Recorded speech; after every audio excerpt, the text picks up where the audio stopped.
Good evening. We're opening an exhibit at SCI-Arc Friday produced by Todd Gannon and Andy Zago and generously sponsored by the Gehry.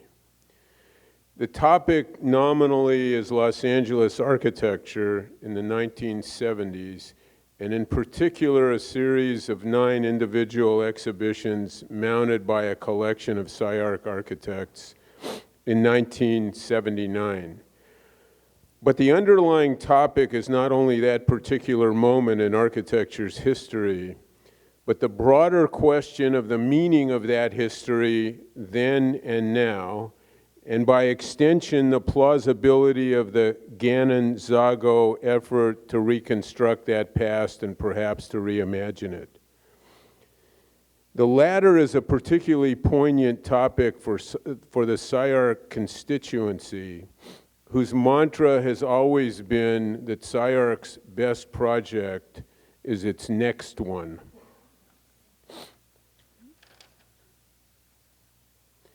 Is that SCI-Arc truism indeed true? Or is SCI-Arc now obligated to entertain the prospect of a revalued rendition of its own history? From the psychologist's point of view, are Gannon and Zago interrogating SCI-Arc's self-conception? The Gehry has asked SCI-Arc to discourse on those exhibits from another time, close enough for us to touch, but sufficiently distant for us to view critically, or maybe not. The premise of the Gehry invitation is that the content of the 1979 exhibits continues to resonate today. Does it? The curators call their exhibit a Confederacy of Heretics. What were the premises of the Confederation? What's an architecture heretic? What orthodoxy was contested? Are the curators correct in labeling and examining that architecture collectively, or should we be discussing the work one architect at a time? Is SCI-Arc's role here a conceptual conflict of interest? That is, would the exhibition be presented differently if it were produced outside the auspices of SCI-Arc? Is the essence of that 1970s architecture simply what we're shown, or is the original work premised on assumptions we don't see? Is the Gannon-Zago charge to present the past to the present as a facsimile of the original presentations, or to reevaluate the meaning of that past for the present based on a contemporary hypothesis?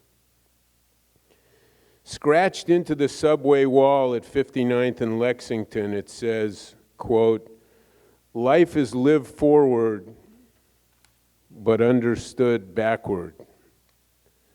Some agree.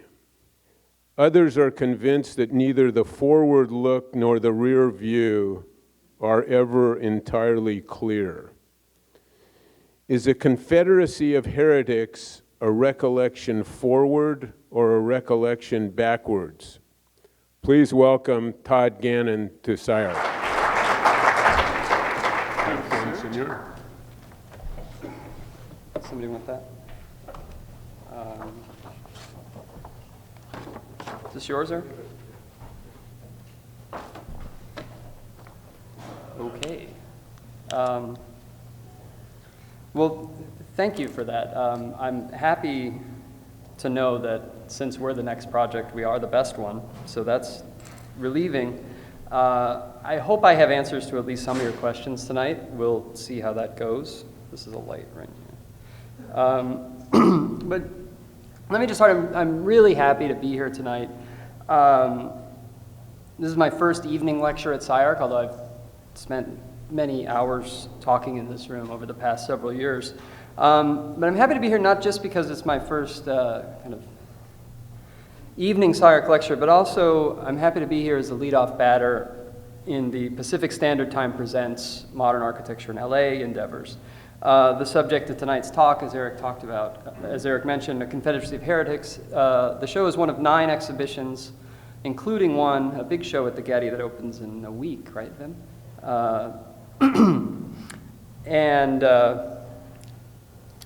These shows are aimed specifically at Southern California architecture in the mid to late 20th century.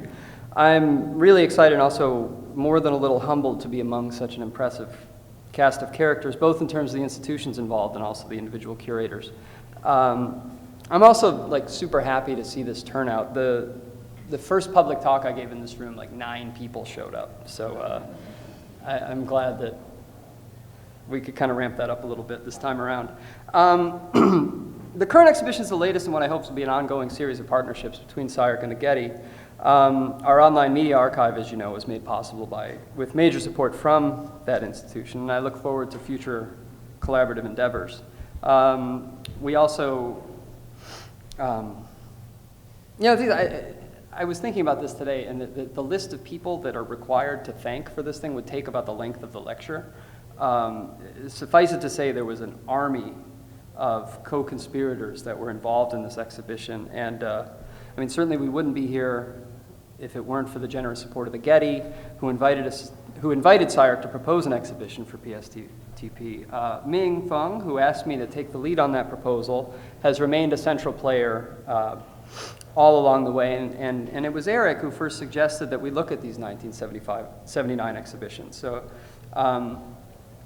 everybody at SCI-Arc has been involved in this over the last 2 years in one way or another, but I did want to just make special mention of Dawn Morey, who has been absolutely essential from the first minute we worked on this thing, and it really, I don't think, would have happened without Dawn. So congratulate her before anybody else.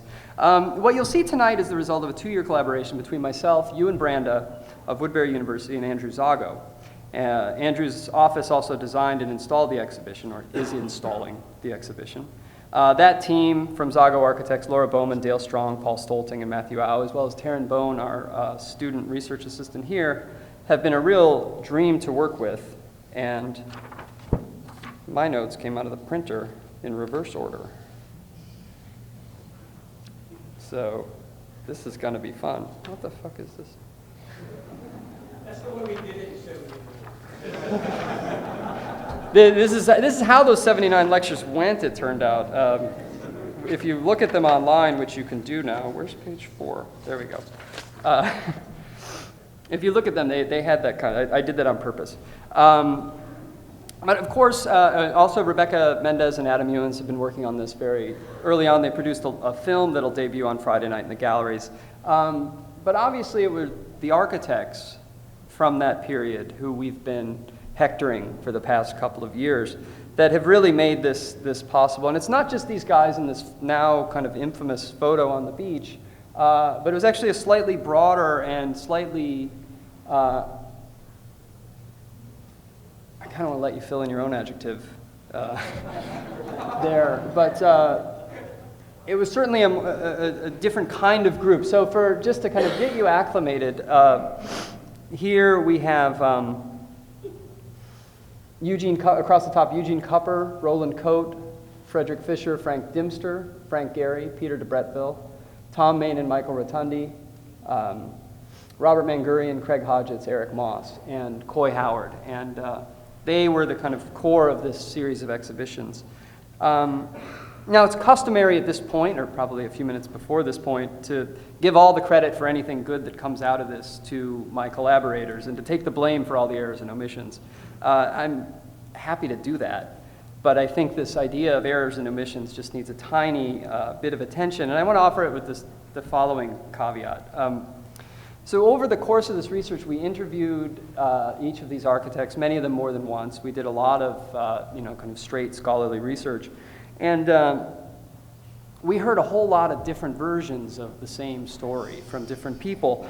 A lot of those people are in the audience tonight. I'm really thrilled that they're here. And my guess is some of them might disagree with the version that we've assembled to present tonight. And so as a kind of disclaimer, I just wanted to tell a little story.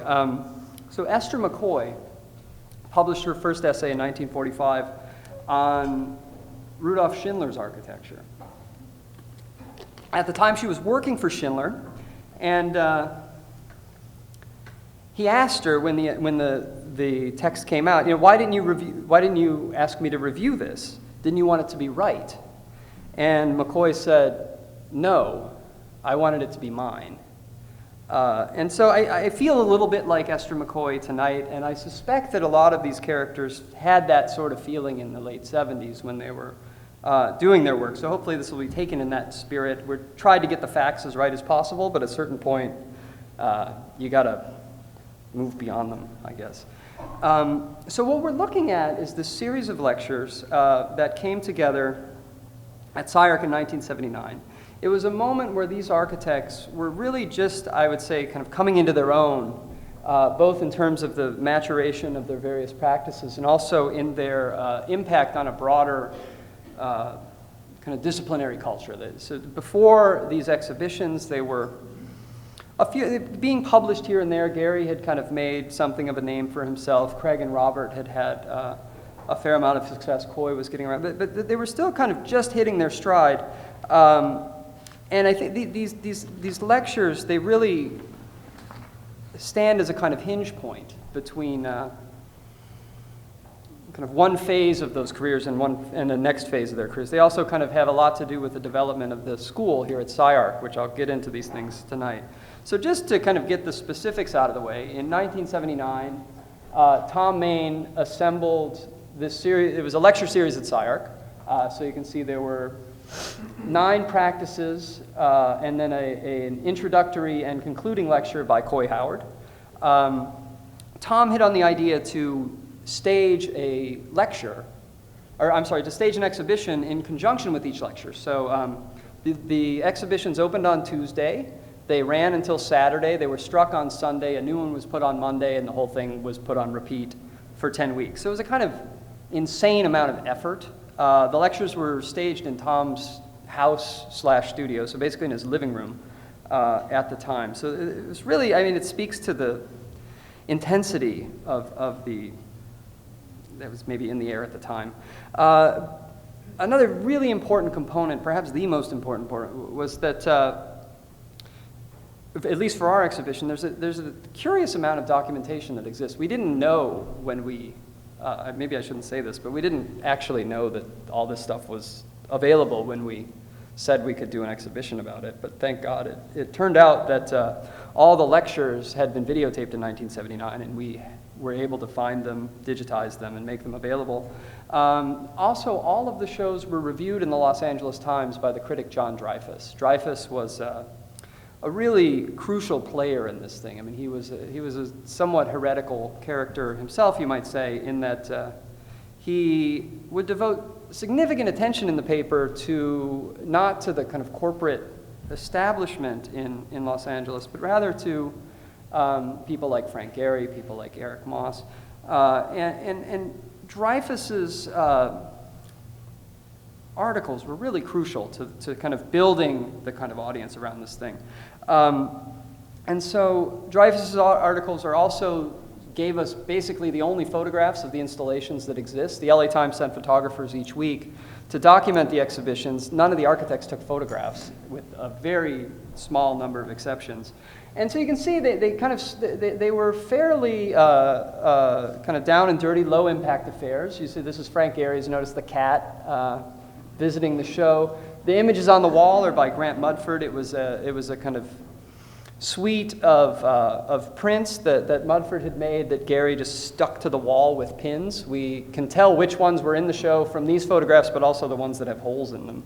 But as the shows progressed, you saw that the intensity kind of increased. So Craig and Robert put together a show. You see the Southside Settlement House on the wall in the background, and they assembled this table in the middle of the space, the idea of which was to kind of demonstrate the intensity of what it was like to work in that period. Again, I was just talking to Craig and Michael and Fred a couple of minutes ago, and they're saying, we don't really remember, so whatever you say is going to be the truth from now on. So I keep seeing them in the audience, and I hope this truth is okay with you. But as the things progressed and the LA Times articles kept coming out, a kind of broader audience was started to be built, a non-architectural audience, interestingly enough. And the production level of the exhibitions kind of increased over time. So by the time we get to Eric's installation, which is the last of the series, you see he assembled this banquet table. Each of the entrees was one of the models that, a model of a project that was going on in the office, and then the drawings were printed as menus and laid out. You see there's silverware and glasses, and so there was a real kind of, I think there was a kind of bit of one-upsmanship going on. And so all of that stuff comes together. So we were able to locate all of those lectures. We were able to interview all of the architects. We were able to find and restore a lot of the work that was originally exhibited. So we were kind of able to amass a whole lot of stuff and really be able to put together a kind of picture of this moment. Now, that being said, we didn't want to simply reconstruct the exhibitions. We didn't want to, first of all, we didn't have enough space to do it. We couldn't have done it if we wanted to. But we felt that rather than try to kind of, how would you say it? I mean, we didn't want to be overly hagiographic. We didn't want to be adulatory. As much as there is to celebrate in that work, but we really wanted to kind of look at this as like work, a lot of it was really not super familiar to us, and try to see it in a different light, and try to kind of understand this period in LA architecture that really hasn't been documented, that really hasn't had its kind of historical, its full historical treatment yet. So this is a kind of first pass at trying to make sense of this. And so what I want to do tonight will unfold mostly in three parts. Part one is kind of most of the way through, so don't worry. But first, I just want to look at these architects in relationship to modernism in general and the shows in that context. I then want to look at the context of Los Angeles in particular, and I'm going to do that through looking at the development of two new schools, SCI-Arc and UCLA, the formation of a couple of groups that came together, the Silvers and the LA 12, and then a couple of significant exhibitions at the Los Angeles Institute of Contemporary Art and Otis that kind of through which the head of steam that kind of led up to this thing, I think, was built. I also want to spend a little bit of time looking at John Dreyfus's role in articulating some of this stuff which was happening at the time. And then finally, I'm going to spend just a tiny bit of, just a few slides looking at our kind of reinterpretation of this, most likely getting wrong the spatial diagrams which Andrew put together for the exhibition design. So if I do this right, everybody in the first couple of rows will be pissed off at me in about an hour. So as the students know, I'm perfectly capable of talking for 3 or 4 hours without stopping. I'm going to really try hard not to do that, but we'll see how it goes. So there are a lot of things that kind of motivated this. One, we really wanted to, we started, very quickly became very interested in this period. And another motivation that I had, especially with the Gehry coming together with this initiative to look at architecture in Los Angeles from 1940 to 1990, I've long been interested in how the history of Los Angeles gets written. So this book by Tom Hines, the historian based at UCLA, a kind of key figure, I think, in documenting the major practices of LA, put together this book, I guess it came out 3 years ago. And this is, the kind of, it's about that size in real life. It's about that thick. And it's everything, right? It's 7,000 images from Julius Schulman. And it really is the kind of like full-bore treatment of architecture in Los Angeles of the 20th century. And it's a fascinating book. It's a super important contribution. But if you notice the dates in the title, it stops in 1970, which I found was very curious. And it also seemed to coincide almost exactly with the moment that Rainer Banham did. Rainer Banham did all of his research on Los Angeles in the late 60s, published the book in 71, made the movie in 72. And so those kinds of, there have been a handful of studies since. I think Charles Jenks's Heteropolis is probably the most useful. But the history of Los Angeles architecture from 1970 to today, very much, I think, has not yet been written. So we were interested in kind of looking into that as a problem. And kind of started by saying, well, why would you stop there? I mean, why does 1970 make sense? And one of the reasons is that I think that modernism by that point had lost all of its main protagonists. So in the 20 years immediately preceding the architecture gallery exhibitions, all of these guys died. So Frank Lloyd Wright in 1959, Korb in 65, Mies and Gropius both in 69, Kahn in 74, Alto in 76. So the kind of major figures of international modernism had all passed on. And in Los Angeles, you see this, if we continue on, Ellerly Beckett, A.C. Martin first, then Ellerby Beckett, Neutra, Lloyd Wright, who you cannot Google a picture of because he's so totally overshadowed by his father, but he died too. Charles Eames and Quincy Jones. So the culture, the discipline had really kind of been sort of evacuated of some incredibly major figures, both internationally and in Los Angeles proper. At the same time, the modernism which all of these characters practiced, I think, was coming under attack through various means of cultural production. So the foundational concepts of modernism, ideas like unity and hierarchy, center, those concepts that had recently been used by thinkers like Colin Rowe and Rudolf Wittkover to sort of tie modernism back to classical principles, to sort of build continuities through history. Those kinds of principles came under really serious attack by people like Jacques Derrida, and we certainly kind of modernist planning and urban principles were beaten up on pretty aggressively by Jane Jacobs. And so we saw in this period a kind of loss of center. I mean, the idea of a stable center around which things could congeal seemed to be giving way. And if you look at the kind of books that were produced in architecture through that same period, the field really kind of goes all over the place. So Archigram in the middle 60s is looking at comic books and science fiction. Robert Venturi is kind of developing his very personal, gentle manifesto in complexity and contradiction. Rossi is looking at ideas of collective memory and symbolic form. Jenks and Baird in their book Meaning in Architecture looking at trying to sort of move or to establish a new kind of ground from which modernism could be built in language as opposed to, say, technology. Venturi and Scott. I mean, you know these books, you know the stories, but what's, I think, incredible is to see how close together they come in publication. So, you know, these all occur in the span of just over 10 years. So that kind of unity that we associate with kind of orthodox modernism had been kind of atomized, I think, by this point, or was certainly under attack. And the way I guess the way I wrote it in the catalog, I said modernism had been atomized into an unruly constellation of competing alternatives for a postmodern world without a center. And so I'm not reading a script today, so I can save you from hearing an hour and a half of that.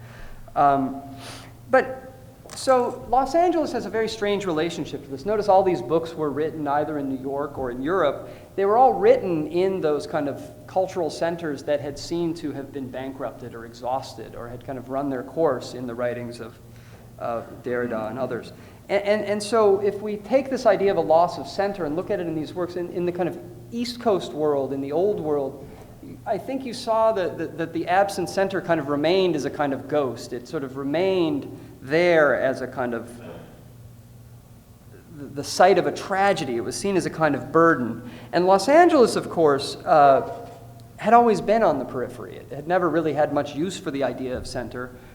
When it was first discovered by the West, it was thought, California was thought to be an island. And you know, in 1946, Carey McWilliams, in a really important book on Los Angeles, still thought it was an island. And as Andrew pointed out the other day, Los Angeles is to the west of the San Andreas Fault. San Francisco and everything else is on the east side. So we're actually on a different tectonic plate from the rest of the country. So Los Angeles really does have this kind of peripheral status.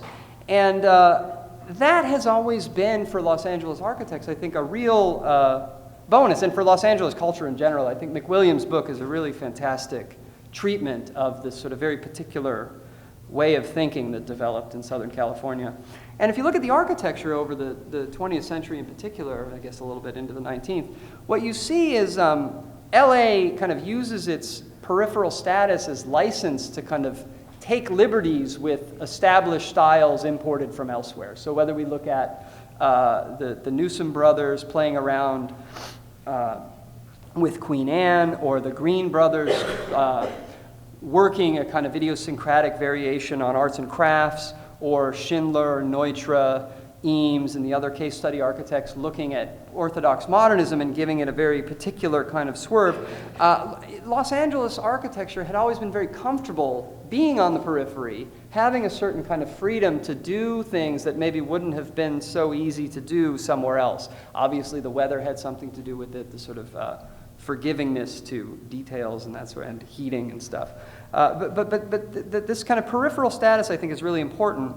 Although these shows in '79, I think they mark a moment where Los Angeles architecture stopped being a kind of import economy, stopped being a place where styles that had developed elsewhere were brought here and reworked, and started to kind of export real contributions to disciplinary culture. And so I would say in the late 1970s, I think the city that had perfected the periphery was the ideal place to speculate on how to organize a world suddenly bereft of the notion of center. So I think that the kind of content of modernism is really important. I know it's a little bit, we're smack in the middle of the 1940 to 1990 dates that the Getty established, and we're saying modernism was dead by then, so I don't know how the other shows will deal with that, but that's their problem. The other thing, this kind of takes us to this idea of heresy that Eric had kind of alluded to in the introduction. Heresy, it was funny, through in the interviews that we did, we had, the word kept coming up in conversation. Michael and I had a little conversation about heresy. Craig, I think, had mentioned it, and Eugene Kupper in particular was kind of saw it as a very useful word. And so I started looking into this thing, and I just want to read a little passage because I think this will be easier. It's commonly understood today as a set of beliefs or practices in conflict with prevailing dogma. The word heresy developed from the Greek hairesis, meaning choice. In classical antiquity, the term also signified a period during which a young philosopher would examine various schools of thought in order to determine his way of life. These inflections neatly capture the ambitions and attitudes held by the architects at the center of this presentation. Some had grown weary with what they viewed as the stale orthodoxies of the establishment and saw their work as a distinct challenge to the status quo.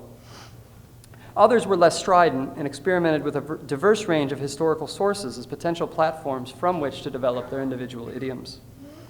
Others still struck out in bold new directions, drawing inspiration and techniques from the art world, literature, and other sources. So these wide-ranging activities defy any attempt to portray these architects as members of a coherent group or LA school. I think that's more of a journalistic conceit than a verifiable condition. More correctly, the Architecture Gallery constitutes one of many loose temporary confederacies into which these architects entered during their formative years. Here, the heretics found strength in numbers, and the impact of their efforts was felt across Los Angeles, and I'm arguing around the world.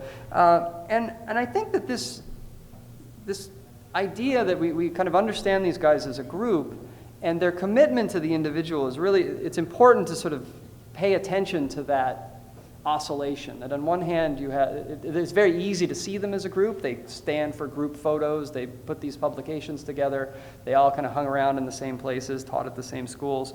But at the same time, I think there was a real commitment to their individual pursuits. And I think Eric, in a lecture in '79, with these shows, kind of put it best. So I just want to read a little quote from Eric.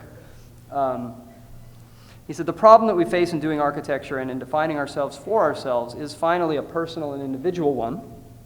There have been many over eons of time who have attempted to deal with that kind of fundamental irrationality in a collective sense, to try to develop an order, an underneath, a platform which seems to make the finitude of the individual a little bit more palatable and coherent and intelligible, to define a context which is broader than the individual and which will support and in fact ameliorate the problem." And he concludes, it'll finally be my opinion that any sort of effort on a collective level is, at least for us at this point in time, impossible. These kinds of searches have to be carried out at an individual level. If you were here for Eric's lecture 2 weeks ago, I think he said the same thing, more or less. There's definitely a kind of commitment to this architect, one architect at a time. But at the same time, this group, there are certain themes that certainly hold them together. It's very hard to get them applied to each one of the architects, but I think there are kind of overlapping clusters of interest, you might say. One of them was a willingness to take on projects like small-scale additions and garages that probably would have been deemed either economically unfeasible or intellectually irrelevant for kind of larger or more established practices. So there was a kind of pragmatic opportunism where these guys would take on a dinky project and really just kind of go at the thing. At the same time, there was a sort of an interest in disciplinary fundamentals. You can see it in something like Roland Coate's Alexander House, which is one of my favorite sketches from the stuff that we collected, how to build an Alexander House, which is dig a big hole, pile the dirt up on the outside, and then very simply construct a house in the hole with ample courtyards. And at the end, all you have is a visible tower, a mound of earth, and some holes in the ground. And he built the house in Montecito. It's a really, it's a fantastic piece of work, actually. But what you don't see here so well is how carefully it's knitted into its site, how carefully it considers site relationships, this sort of age-old value you might see within the discipline. Or somebody like Frank Dimster constructing these plans in which I got Coy already. I'll be back. I always come back. It didn't take long. One down.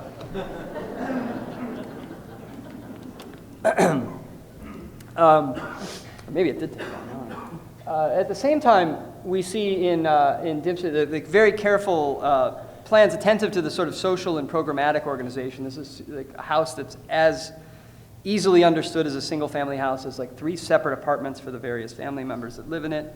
Eugene Kupper looking at the kind of archetypal forms, gables, colonnades, axes. So there was this interest in the kind of fundamentals of the discipline, also in kind of seeing what you could do with kind of inexpensive vernacular materials. So whether it's Frank Gehry conducting a series of experiments in stick frame and stucco, or Thom and Michael working with, similarly kind of playing around, put the metal siding on the roof and put the roof shingles on the side, but, seeing what you could do with almost nothing in terms of material.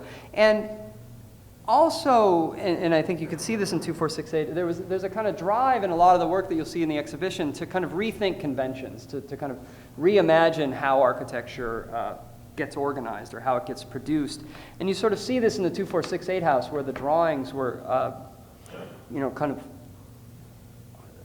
like insanely over-elaborated. The idea was that the client would build the house. He didn't really have a lot of construction experience.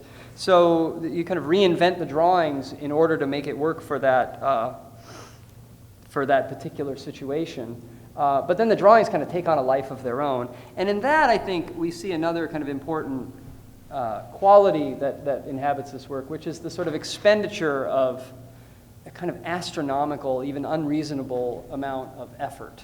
That, if you look at something like the construction documents for the Southside settlement, which I think Robert Mangurian drew, but produced in collaboration with Craig, or even, so the construction documents are really maniacal, but then also this kind of proliferation of drawings associated with the project that weren't, necessary to, they kind of go beyond. And Ray Cappy, in a conversation that I had with him last summer, he said, I just want to read a little quote, "The drawings almost became a thing in itself for a lot of these guys. Robert and Craig were just drawing the hell out of projects. Obviously, this was not necessary for construction. Obviously not necessary even to understand the building." And so I think Ray's observation is correct, but I think it doesn't recognize a more radical proposition that seemed to be kind of percolating at the time, that the buildings weren't always necessary to understand the architecture. So I think that something was kind of stirring through this work. beyond that, there was also, these guys were quite good at winning PA awards, and also local, national, state AIA awards. The production of work aimed at publication really started to inflect certain things. If you see here just some shots of the book that was submitted for the Southside settlement. You see some of these drawings were, I think, made with publication in PA in mind, and it worked. I think that the kind of media component of this stuff is also a very important element to consider. So there's part one. So just a kind of a quick orientation. We're going to be talking about this work, I think, quite a lot over the next couple of weeks and months. So I want to save something for later. So I wanted to kind of move into a sort of broader context. I think, this work didn't develop in isolation. It happened as a product of a lot of other things that are going on. So I wanted to just run through, hopefully quickly, some of the things that were going on in UCLA that I think were contributing, or going on in LA that were contributing factors. And one of them was the production, the founding of new schools. It's easy to forget that SCI-Arc and UCLA are pretty young institutions. I mean, we have a big birthday party coming up, but 40 is, I think, pretty young for a school. UCLA is not much older. It was founded in 1964. And UCLA was, kind of, you would call it an archigram school, that Peter Cook and Ron Heron and Warren Chalk were teaching there. I think it was a fairly kind of idiosyncratic curriculum early on, directed by Henry C.K. Liu. And very quickly, people like Craig Hodgetts, Eugene Kupper, and then Coy Howard were teaching in the program in the very early 70s. So here's just archigram project. That's Sawtelle Boulevard, where the 405 and the 10 come together as a kind of LA-ification of sort of the results of their time here. Of course, another school that was founded in 1968, Cal Poly Pomona, which was originally directed by Ray Cappy. He had a little scuffle with the dean that we can talk about later, but it ultimately led to him leaving the school in 1972 with a handful of faculty and about 50 students. They got about 25 other students and founded SCI-Arc in a Santa Monica warehouse in 1972. And so along with Ray and Shelley Cappy, Adi Lati, Thom Mayne, Bill Simone and Glenn Small, and Jim Stafford were on the founding faculty. Michael Rotondi was in the first graduating class and joined the faculty the next spring. And soon after, Eric Moss, Roland Coate, Frank Gehry, and a little bit later, Mangurian, Coy Howard, Craig, Frederick Fisher, they all kind of come in. So SCI-Arc becomes a kind of hotbed for these young architects. And these new institutions, here's just some baby pictures of SCI-Arc. These new institutions very quickly got into the habit of producing a lot of discourse. So the SCI-Arc lecture series with this, I think, really fantastic poster for a Craig lecture by Adi Lati. The school starts kind of chattering a lot, and thanks to the kind of accidental adjacency of a film production company that soon started to borrow space in the school, all those lectures got videotaped, and so they are all now available on the SCI-Arc Media Archive, so that you can get a sense of the sort of budding conversation that was really kind of coming out of SCI-Arc. In those two schools, we get a lot of stuff, and soon these attempts to kind of congeal groups begin to happen. And so the first group that I think is significant to the story are the Silvers, the LA Silvers, which were put together as in tandem with a conference at UCLA in 1974. It was hatched by Tim Vreeland, Craig Hodgetts, Tony Lumsden, and Caesar Pelli. And the idea of the conference was to bring members of the whites and the grays, the kind of raging debate at the time, to UCLA to kind of have it out. But also it seemed necessary to have a kind of LA answer to the color schemes. So this group called the Silvers was put together. Now, according to Charles Jenks, the Silvers were named because they all drove silver BMWs. Craig claims that's just not true. But I like the silver BMW story, so I guess that's the truth from now on. So the Silvers were kind of put together as respondents to this white-gray debate.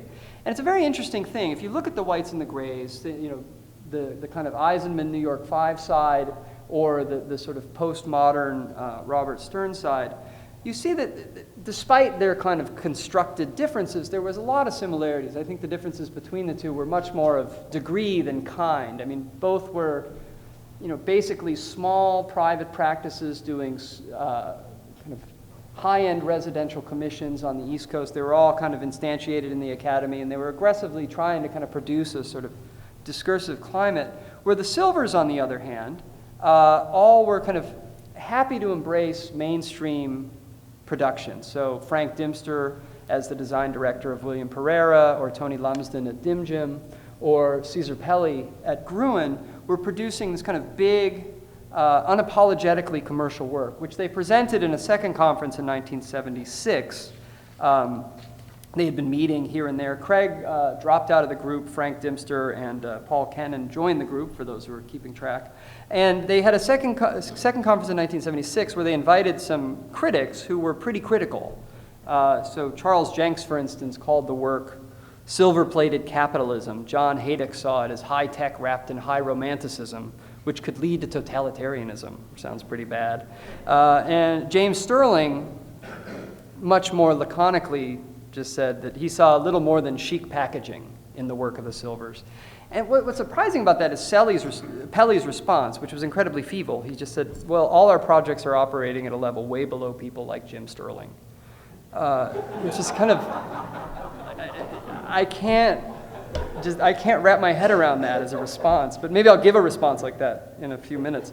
But in any event, I mean, that kind of dismissal, both by the critics and the producers of the work, I think missed some of the radicalism of something like this sort of development of these very strange figures in a work like the Pacific Design Center, or this sort of elaboration of part-to-whole relationships in Eugene Kupper's UCLA building, on which I think, Fred, you helped out with these drawings, did you not?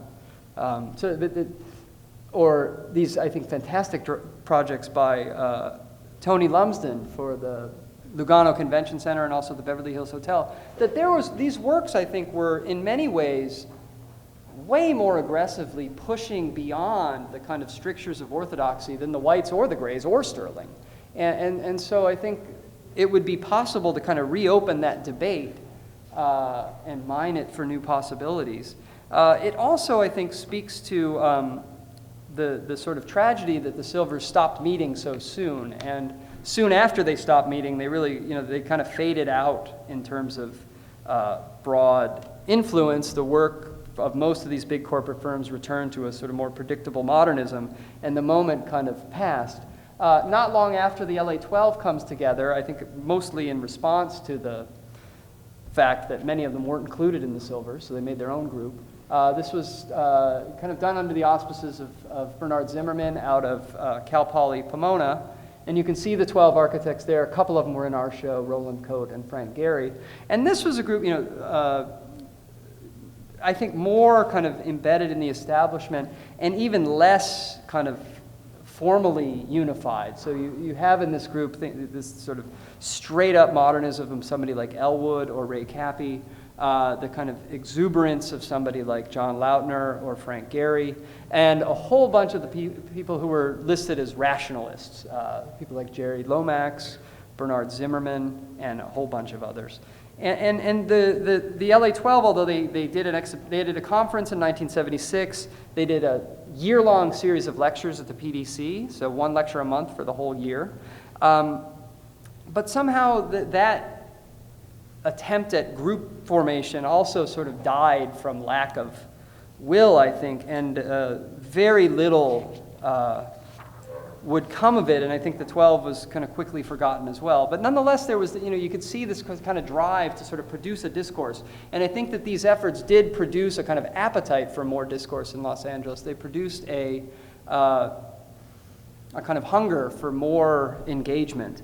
And so just quickly, the last two things, I want to look at these two exhibitions. The first one, curated by Robert Stern, originally in New York. It was brought to LA, thanks in large part to Frank Israel. And it was this thing called America Now, Drawing Towards a More Modern Architecture.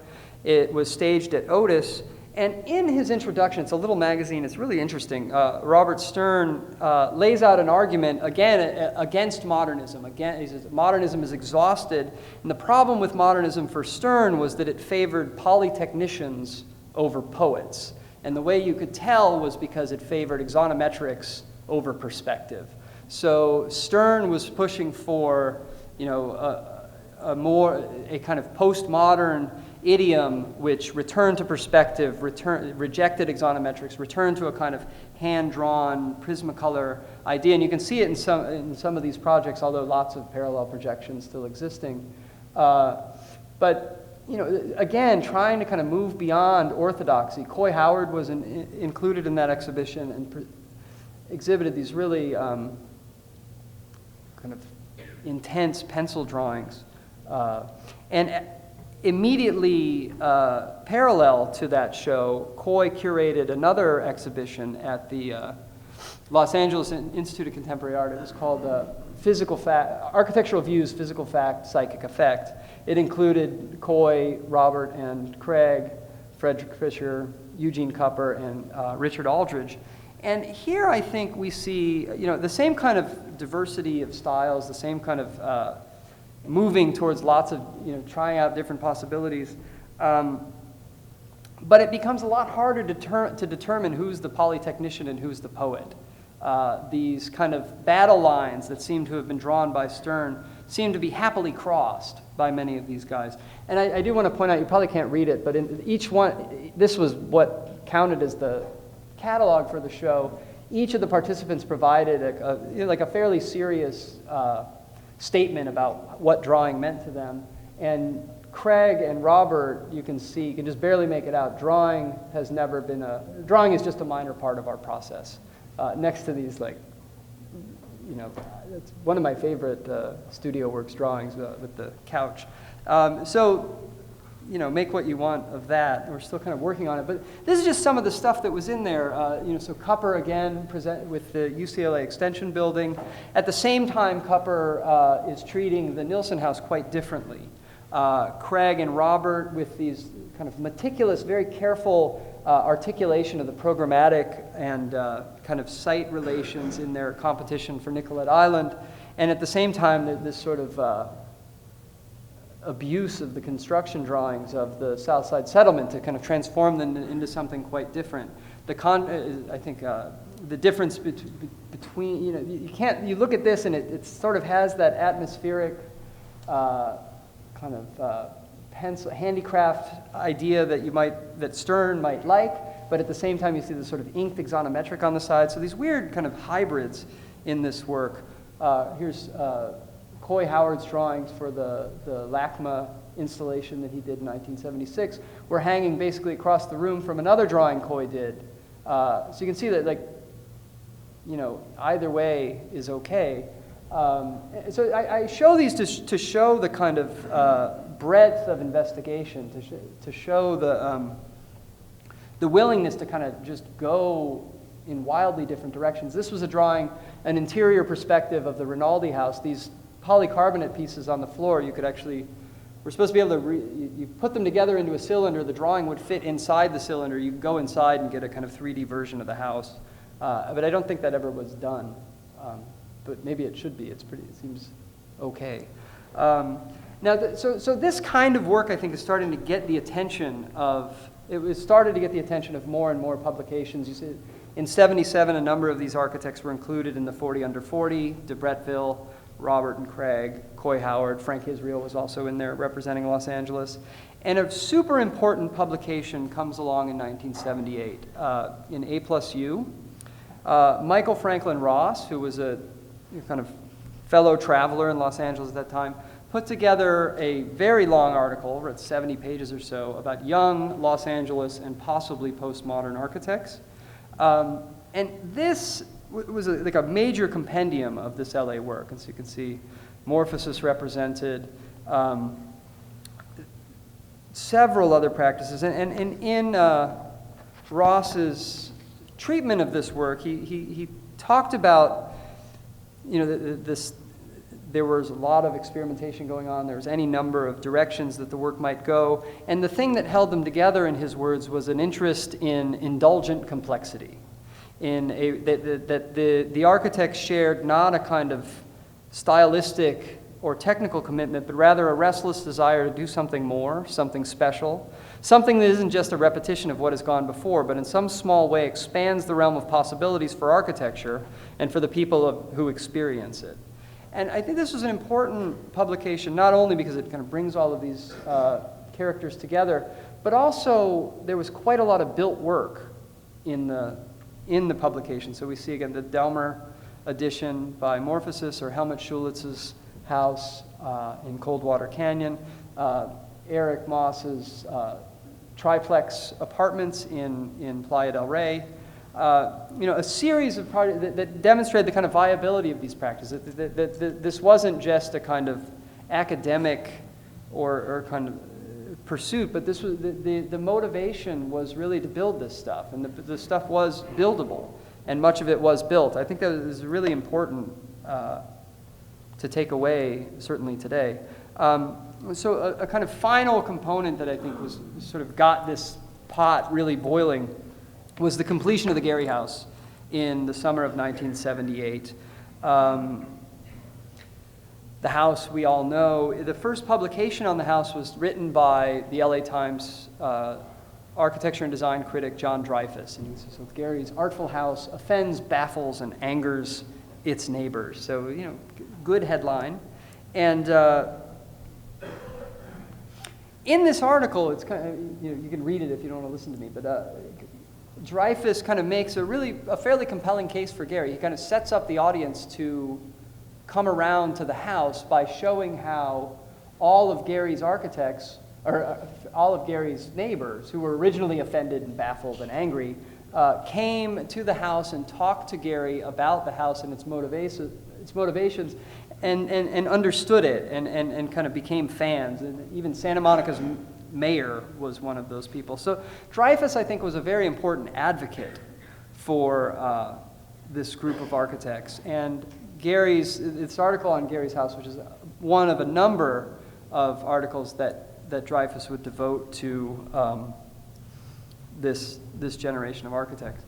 And this willingness to write about these younger practices wasn't so great for Dreyfus, in fact, that it kind of got him into, he took a lot of heat from the corporate establishment that felt that he should be writing about the giant skyscrapers being built downtown, which he generally wouldn't write about, and then he would write about a garage in Venice that a couple of kids put together on their own. And so there was certainly a degree of friction that was produced in Dreyfus's growing attentiveness to this generation. Now, the Gehry House, we know, I think we understand there were certainly these kind of affiliations with people like Rinaldi, Ed Moses, and in the show, we have this series of photographs that were made right after the house was complete by Grant Mudford. These are just a couple examples. We'll have a suite of, I think, 15 of them in the final installation. And in his lecture associated with the Architecture Gallery, Gehry said a lot of really interesting things. And one of them that I just wanted to share was that he was talking about his design sensibility. He was talking about why he was pursuing this kind of work, why the houses looked the way they did. And he said, there's a certain fascination with something not looking designed. I feel that a lot of buildings, a lot of architecture has that designed look, that everything is in place. And I'm really trying to get away from that, to look more like it was less contrived. He says, now maybe, in fact, it ends up being more contrived, but I hope not. And so these lectures, I think, are really worth watching. You kind of get into some of the motivations of these architects. Here's just some more images of the house. And he also discusses this model that was built for a show at MoMA not long after the house was complete. And here we see Gehry using the house as a way to kind of take a swing at that East Coast establishment. And he said that he made the house specifically for this he made the model specifically for this exhibition in the hopes that it would, quote, that it would be upsetting to the people in New York who are very precise about their architecture. So you see the confidence is kind of building at this point. So this takes us to 1978. In that year, Thom Mayne had been away at Harvard. He got a second master's degree. He was on sabbatical from SCI-Arc. He returns to LA that summer. Michael Rotondi picks him up at LAX and drives him straight to the Gehry house. And I think they both kind of saw this as a sort of, as a kind of inspiration. Thom, in an interview with, he remarked that the Gehry house, after Cambridge, he had a new appreciation for Los Angeles and the kind of freedom he had here, and that freedom was sort of represented in Frank's house. And you start to see a change in how Morphosis was operating at that point. The early projects, like the Sequoia School, which began, I think, as Michael's thesis project at SCI-Arc, won a PA award in 1974, but you can see that this very kind of technical, almost clinical interest in sort of axonometric projections, clearly looking at the architecture of James Sterling in something like the Rinaldi Medical Building in Tijuana. And after 78, when Mayne comes back, the first two projects they work on are this house in Mexico, which you can see a kind of central sort of rotunda space, pyramidal roof, much more, a strange kind of shift from the kind of modernism of these works, and the 2468 house, which also has that pyramid roof, primary colors, elements that seemed inadmissible to a sort of more orthodox position. And that inadmissibility, I think, Michael recounted a story to us that Ray Cappy, the director of SCI-Arc at the time, was kind of disappointed. And so he said, Cappy was really pissed off at us when we did that thing because it had bright colors. He thought we were selling out to Aldo Rossi. But everybody was just trying things out, and Ray was Ray. He was a modernist, but with an open mind. But he closed it when he thought we were giving in to postmodernism. And so I think that this, Ray Cappy's role in this situation is also important to consider.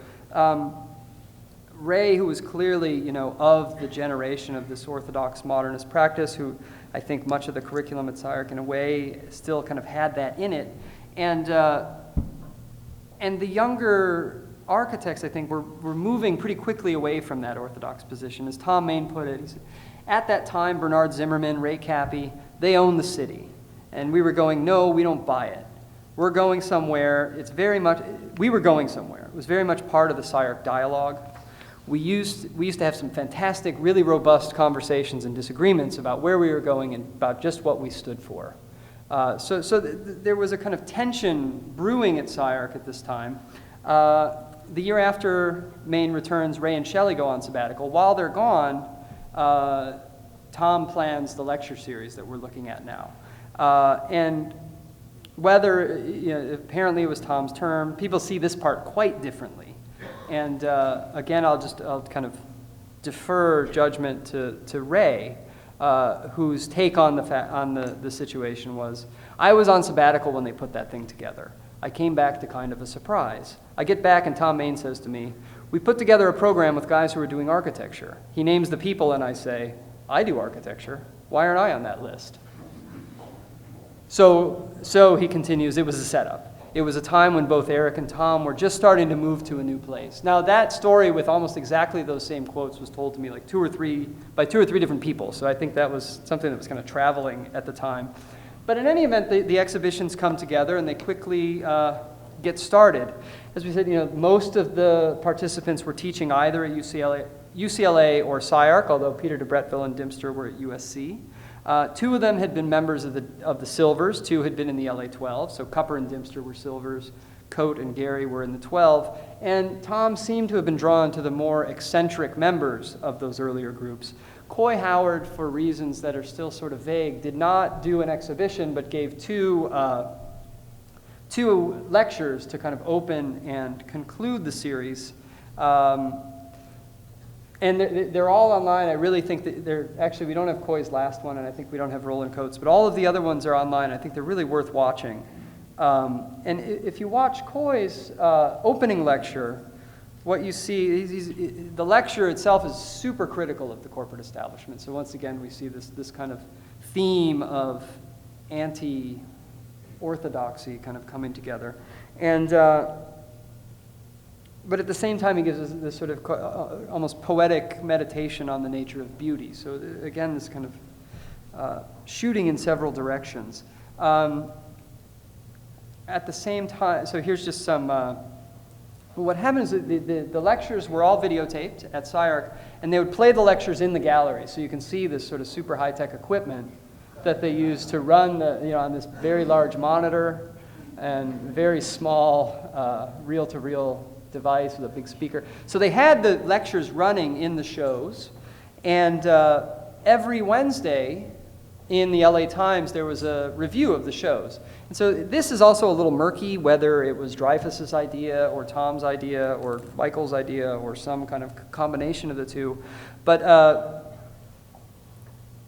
turns out that they all got on board with this idea that Dreyfus would publish each week a review. And this was something that was completely unprecedented in the Los Angeles Times. I mean, that much attention didn't go to architecture, and certainly for that much attention to go to architects who were not putting up the skyscrapers that were filling up Century City and downtown was awfully disconcerting for a lot of people. And I think they were also really important in increasing the amount of traffic that was in the original shows. How am I doing? That'll be okay. So apparently Steve Martin, the actor, came to the exhibitions every Saturday. A couple of years later, he bought the Alexander House in Montecito by Roland Coate. So no benefit for any of the architects, but he got a nice house out of it. Just a few more images of the shows. And if you go through and read the concluding essay, which much of it comes in the form of an interview with Coy Howard, Dreyfus writes that the shows catalyzed a significant segment of the Los Angeles architecture community, precipitating a steamy brew of respect, anger, pride, jealousy, excitement, and interest. And he also suggested that this really did represent a turning point, that some in the establishment might in fact be, and I quote, left by the wayside in terms of being movers and shakers in the profession. And I think a lot of these predictions kind of came true. One prediction that Coy made in that article was that things don't bloom full grown. The group was still developing. Some will sell out, some will drop out, and 3 or 4 will be significant. I think he got those numbers a little off, but I think that what starts to become apparent is I think that an understanding that something was really coming together at this moment, I think, was being felt at that time. I'd be interested from some of you who were there if that's true, but it does seem that the confidence was building, the work was getting out there, and after this you see, if you look at just the bibliographies, the publication records explode for all of these guys. That they have none or one publication a year, suddenly they've got 30. So a lot of these practices really take off. In particular, Eric's practice really starts getting an incredible amount of press. Morphosis starts getting an incredible amount of press. Studio Works continues to kind of remain in the frame. I mean, a lot of attention being lavished on these architects. And so I wanted to just show, in closing, so I'm about done. It didn't go so bad. Just a preview of some of the work. Next week we're in a gallery talk with Eric, Andrew, and Ewan and myself. We're going to talk a little bit more about the kind of, I think, the design strategies that went into our exhibition. But as I said before, we didn't want to recreate the original shows, but we did want to kind of capture some of the energy. So some of the things in the show, like just this model is 10 feet by 12 feet for the Nicolette, or 8 by 10 or so. It's 124 by 105. This is a gigantic model. There are these, the kind of expenditure of effort that you see in something like this model of the Kaplan House interior facade, these kind of interest in these very strange figures in this project that was actually built in a slightly different form in Pasadena, or these little booklets made. So there's a lot of stuff that there's just the kind of generation of material and a kind of exuberance and a sort of joy in the production. I think that does come across in the work.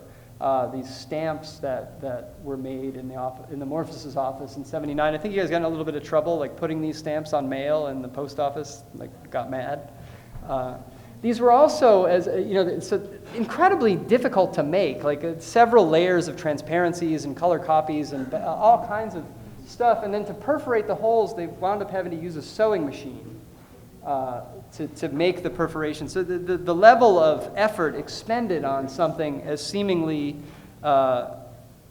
frivolous as this, I think, is worth paying attention to. We've got about 70 of these on view, or maybe not 70, but there were produced about 70. I don't know how many of them made into the exhibition, but a lot. This little guy, we're going to get his head tomorrow. But beyond it's very easy to start to become kind of nostalgic for the work, to kind of just treat it as kind of consume it like candy. And we didn't want that to happen, although I think it's hard to keep that from happening entirely. And so as we started developing the exhibition, Andrew, through a series of conversations, we finally hit on the series of diagrams for various kind of understandings or representations of space. So this idea that any architecture needs to have a kind of concept of space in hand in some way, and the idea that generally that concept is fairly stable. I'm totally just paraphrasing Andrew here, so if I get it wrong, I apologize. But the idea that these conceptions of space, which remain stable most of the time, often become unstable, and this was a period where that instability began to manifest itself. And so we started to look, after a series of trying to categorize these works in different ways, we kind of came up with these different spatial projections that would kind of categorize the work. Andrew, you're the only one who will notice that flat projection and sectional rotation are flipped. So Kate, if you're here, we have to fix that in the gallery guide before Friday. But so we just very quickly, as I conclude, we see this perspectival projection. There are not a lot of perspectives in the show, but there are some that, even if they're not constructed in perspective, have an almost perspectival sensibility in terms of placemaking.